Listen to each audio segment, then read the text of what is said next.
that we remember and pay homage to the hundreds of men who gave their lives that we might stand here at this moment and share one with another this sacred occasion.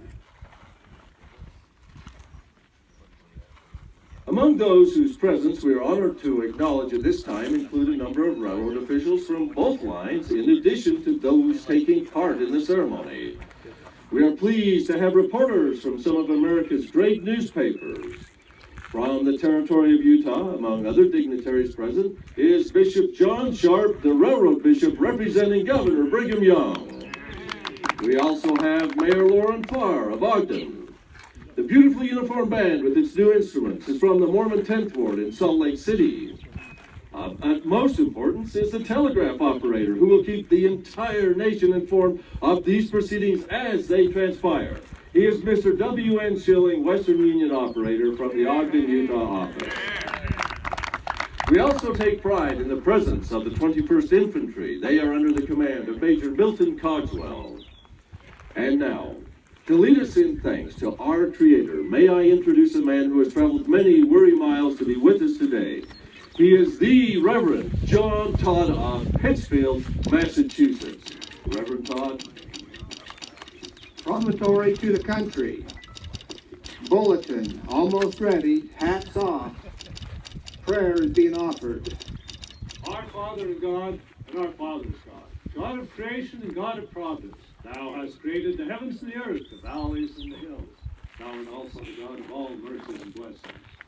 We have assembled here this day upon the height of this continent from varied sections of our country to do homage to thy wonderful name, in that thou hast brought this mighty enterprise, combining the commerce of the east and the gold of the west, to so glorious a completion. We consecrate this highway for the good of thy people. We ask thy blessings upon those who may direct its operation, that peace may flow unto them as a gentle stream, and that this mighty enterprise may be unto us as the Atlantic of thy strength and the Pacific of thy love, through Jesus the Redeemer. Amen. Amen. Bulletin, we have got done praying. The spike is about to be presented. Thank you, Reverend Todd. At this time, it is my pleasure to introduce a fellow resident of Sacramento, Dr. H.W. Harkness, who will present to Dr. Thomas C. Durant of the Union Pacific Railroad and Governor Leland Stanford of the Central Pacific Railroad 2 railroad spikes. Dr. Durant and Governor Stanford will then place these spikes into holes that have already been drilled in the laurelwood tie. But these are not ordinary spikes. Ladies and gentlemen, these are golden spikes made from pure California gold. Dr. Harkness. Gentlemen of the Pacific Railroad, and those of you who have met with us, the last spike needed to unite the Atlantic and the Pacific by a new line of trade and commerce is about to be driven to its place. To perform this act, the East and the West have come together. Never since history commenced her record of human events has man been called upon to meet the completion of a work so magnificent in contemplation and so marvelous in execution.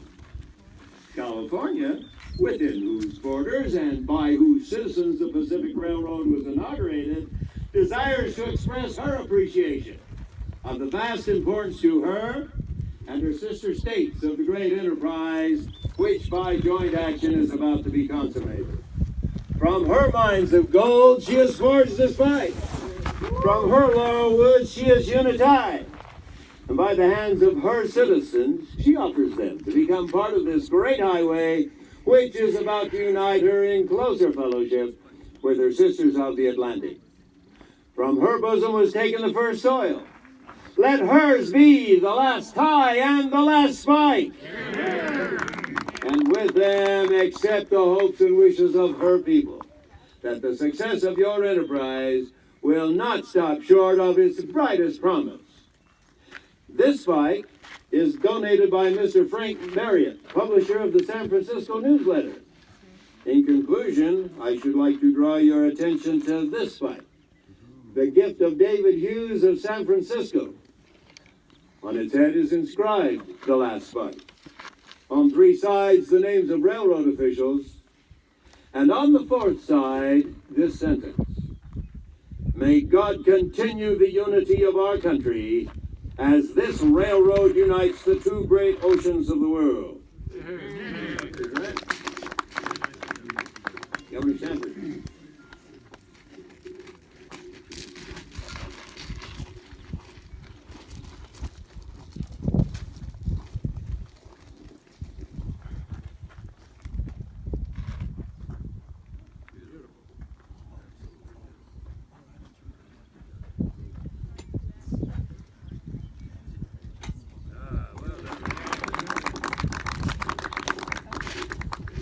Thank you, Dr. Harkness. And now it is my pleasure to introduce Mr. F.A. Trifle, a United States Railroad Commissioner and candidate for governor of the great state of Nevada. He will present a spike of pure silver from the famed Comstock lode on behalf of the people of Nevada. Mr. Trifle. Thank you.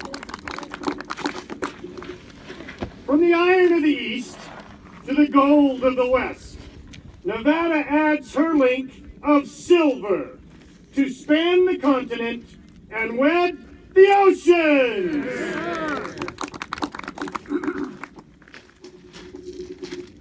We are highly honored today with the presence of the Honorable Anson P.K. Safford, who is en route to Arizona as the newly appointed territorial governor.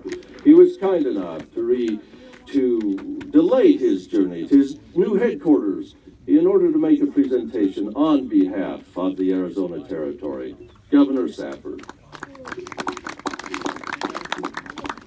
Red with iron, clad in silver, and crowned with gold, Arizona presents her offering to the enterprise that has banded the continent and directed the pathway to commerce.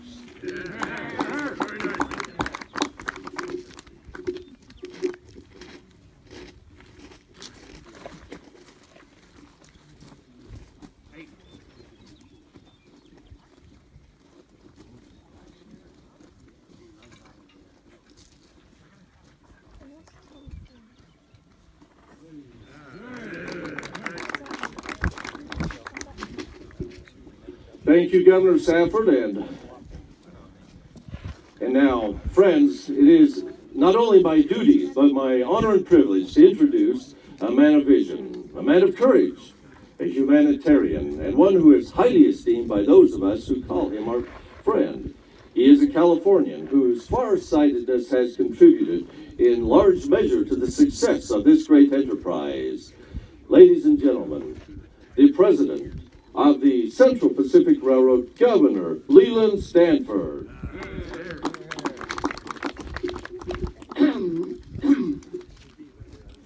Gentlemen, the Pacific Railroad companies accept with pride and satisfaction these gold and silver tokens of your appreciation of the importance of our enterprise to the material interests of the whole country, north, south, east, and west. These gifts shall receive a fitting place in the superstructure of our road. But before driving the last spike in the completion of the Pacific Railway, allow me to express the hope that the great importance which you are pleased to attach to our enterprise may be in every respect fully realized. This line of rails connecting Atlantic and Pacific and affording to commerce a new transit will prove, we trust, the speedy forerunner of increased facilities. The day is not far distant when 3 tracks will be found necessary to accommodate the commerce and travel which shall seek transit across this continent. Freight will move only one way on each track and at rates of speed to answer the demands of cheapness and time. In conclusion, I might add, we hope to do ultimately that which is now impossible on long lines. Transport coarse, heavy, and cheap products at living rates to the trade.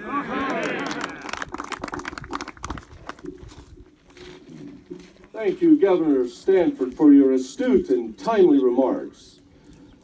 We regret that Dr. Durant is suffering from a severe headache and has temporarily retired to his quarters. In his absence, and in the absence of the president of the Union Pacific Railroad, Mr. Oliver Ames, we have asked General Grenville Dodge, Chief Engineer, to represent his railroad with a few remarks. General Dodge. Gentlemen, the great senator from Missouri, Thomas Hart Benton, proposed that someday a giant statue of Columbus should be erected on the highest peak of the Rocky Mountains, pointing westward, denoting this as the great route across our continent. Today, you have made that prophecy a fact. This is the way to India.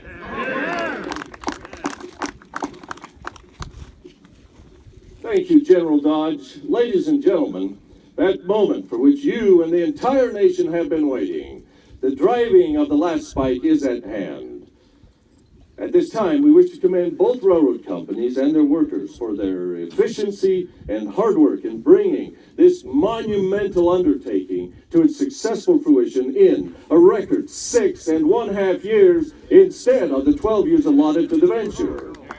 A final presentation in the form of a silver-plated spike mall will be made by Mr. L.W. Coe, President of the Pacific Union Express Company, after which Governor Stanford and Dr. Durant will make a few ceremonial taps on the precious metal spikes with them all. Mr. Coe. Railroad officials, honored guests, and friends, it is the privilege of the officers and workers of the Pacific Union Express Company to add their congratulations upon the completion of this modern-day miracle. This silver-plated spike mall is symbolic of our good wishes.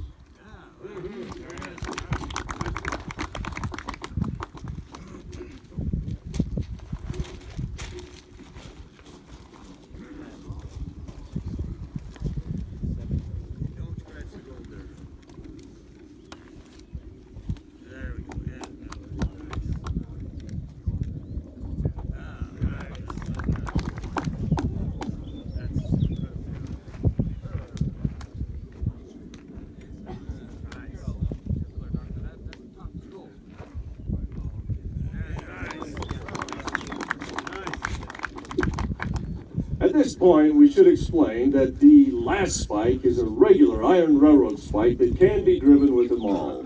Both the spike and the maul have been wired to the transcontinental telegraph line so that people everywhere can hear the blows as the spike is driven.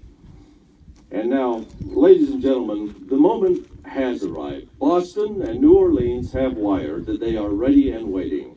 Indeed, throughout the length and breadth of the country, people everywhere are waiting at every Western Union station. As Mr. Schilling gives the signal that the last spike is driven, a magnetic ball will fall in the dome of the national Capitol. In San Francisco, the fire alarm bell will ring. A volley of 200 rounds will be fired in salute at Fort Point. And in Philadelphia, the Liberty Bell will ring again. Gentlemen, are you ready? Bulletin, 12:40 p.m. Dr. Durant has adjusted the spike. The spike will soon be driven. The signal will be 3 dots for the commencement of the blows. Driver home there, Governor. Oh!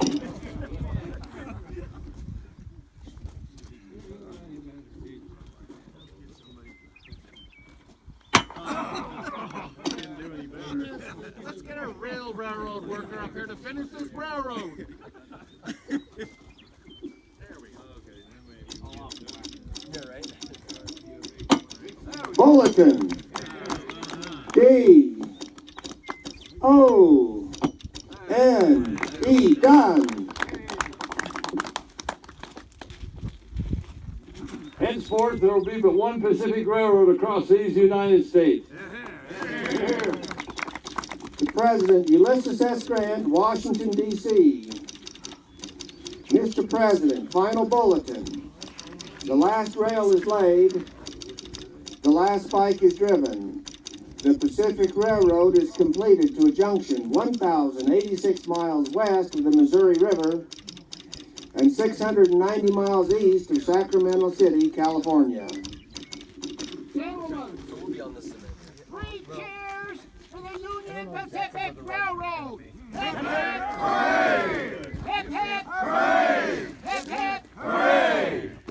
Now 3 cheers for the Central Pacific Railroad. Hip, hip, hooray! Hip, hip, hooray! Hip, hip, hooray! Central Pacific. At that moment, one era ended and another began. The Golden Spike became a symbol of hope for a better way of life with new challenges yet to be accomplished. We thank you, ladies and gentlemen, and boys and girls, for being with us here today.